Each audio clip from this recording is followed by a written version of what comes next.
काया साहब, मुझे मालूम है कि आप मुझसे बहुत नाराज हैं। मैं महसूस कर सकती हूँ। नहीं, क्योंकि मैंने बोर्ड की मीटिंग नहीं बुलाई थी। नहीं नहीं, मैं नाराज नहीं हूँ और गुस्सा भी नहीं हूँ। तुम मुझसे जो भी चाहो बिला झिझक कह सकती हो, बल्कि मुझे अच्छा लगेगा। तुम में क़यादत की सलाहियत है। तुम साफ गो हो, जैसी हो बिल्कुल वैसी हो। लेकिन वो आमिर, उसका किस्सा ही अलग है। काया साहब, अली बुचाकची कब तक पहुंचेंगे यहाँ पर? कॉल की थी, रास्ते में आ रहा है। रास्ते में है? वैसे तुमने आमिर से कुछ बात की? क्या हुआ? बस जब भी आमिर के पास जाती है कोई ना कोई रुकावट आ जाती है बीच में। हर बार कोई ना कोई आड़े आ जाता है। अब चूंकि याद आया है तो मैं जाकर आमिर से बात करती हूँ जरा। तुर्की के बड़े अस्पताल की मालिकान और डॉक्टरों की मौजूदगी में अपने इस्तीफा देने का ऐलान करता है। क्यों? ताकि सब आमिर साहब के पीछे दौड़ें। हाँ, काफी चालाकी से चाल चली उसकी है। अकल का तो मैं समझ नहीं आ रहा कि आखिर वो चाहता क्या है। पता नहीं, सुना है कुछ लोगों से बातचीत कर रहा है वो शायद। हाँ, बातचीत कर रहा है। हाँ, सुनो बेटी, एक बात बताऊं, आमिर बगैर सोचे समझे दरवाजे से बाहर कदम नहीं रखता। यकीनन उसके जहन में कुछ न कुछ तो है। क्या करूं मैं, क्या करूं मैं? काया साहब, मैं बहुत थक गई हूँ। अगर आप मेहरबानी करके प्रवीण साहब से बात करें कि वो जाने दे, मुझे छोड़ दे, तो बस मैं चली जाऊँ वापस गाजियाबाद अपने बाबा के पास। हाँ, और हॉस्पिटल आमिर संभाल लेगा, ठीक है? वैसे भी हम दोनों साथ नहीं चल सकते और हमारी पार्टनरशिप बिल्कुल भी ठीक नहीं है। और मैं परवीन साहिबा और आप जैसी बिल्कुल नहीं बन सकती। मुझसे नहीं होगा ये। अच्छा, तो ऐसा है, आमिर अब अपनी मर्जी से चलेगा। जब चाहेगा इस्तीफा देगा और हम इनाम के तौर पर हॉस्पिटल उसके हवाले कर देंगे। ऐसा होगा? हाँ होगा, क्यों नहीं, ऐसा जरूर होगा। वो तो पहले ही आपसे बहुत नाराज है वो सस्पेंड करने के फैसले पर। आप दोनों मिलकर बैठे, बाप और बेटे प्यार से बात करें और मसला हल कर लें। नाराज हो तो हो, बहुत अच्छा किया मैंने। अब जो मर्जी है वो करे। सही कहा। ठीक है, तो फिर मैं जाकर आमिर को ढूंढ लेती हूँ।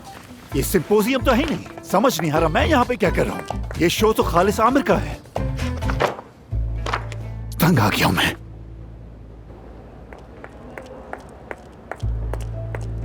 ये तुम क्या कर रही हो मानूर?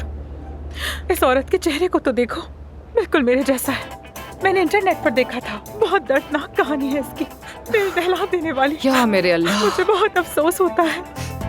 महानूर, तुमने ये कौन सा वक्त चुना है आर्ट को एडमायर करने का? जरा होश में तो आओ, खुद को संभालो ना। बिल्कुल वही खदोखाल, वही नैन नक्श। बाल भी मेरे जैसे, आमिर भी ऐसा मुजस्समा नहीं बना सकता। हाँ, और मैं कह रही हूँ कि आमिर दमीर ऐसे रिजाइन नहीं कर सकता है। कैसे कर सकता है? ढूंढो उसे, जल्दी ढूंढो। अपने काम पर और मुझ पर ध्यान दो, ठीक है? चलो जल्दी। तुम्हारा दुख मेरा दुख है बहन, मैं तुम्हें अपने दिल में बसाऊंगी।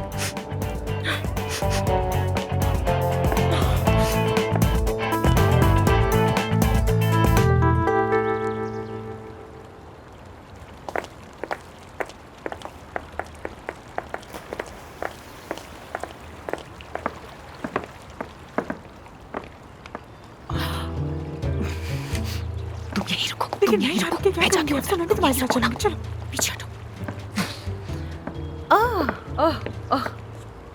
ये तुम क्या कर रहे हो? हाँ, हर तरफ हंगामा मचा के तुम यहाँ पर रिलैक्स करने आ गए हो। वाह, तुम भी करवाना चाहोगी? लगता है कि तुम भी काफी स्ट्रेस्ड हो। हमने बात करनी थी ना। कर लेंगे, इतनी भी क्या जल्दी है? मुझे बहुत जल्दी है आमिर साहब, बहुत जल्दी है। मैं इस्तांबुल वापस जा रही हूँ, फौरन उठो। क्या हुआ? कहीं भाग तो नहीं रही तुम? खैरियत तो है? कोई गड़बड़ हो गई या मुझसे भाग रही हो? उफ, क्या मुसीबत है ये क्या कर रही हो तुम यार? क्या कर रही हो? अच्छा उठो ना, उठो, कपड़े पहनो अपने।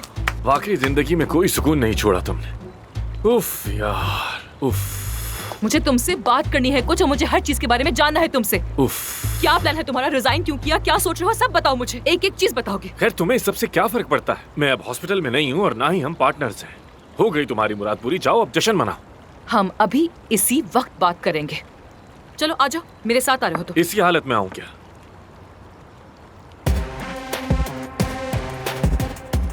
ठीक है, तुम्हारे पास 5 मिनट है। बार में तुम्हारा वेट कर रही हूँ, आ जाओ। जो आपका हुक्म मेरी बॉस।